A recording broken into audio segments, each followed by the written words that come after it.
నీకేంటి నువ్వు చేసిన తప్పేంటి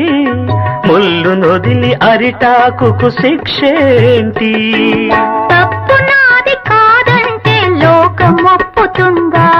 నిప్పులాంటి సీతనైన తప్పు చెప్పకుండా అది కథే కదా మన కథ నిజం కాదా అది కథే కదా మన కథ నిజం కాదా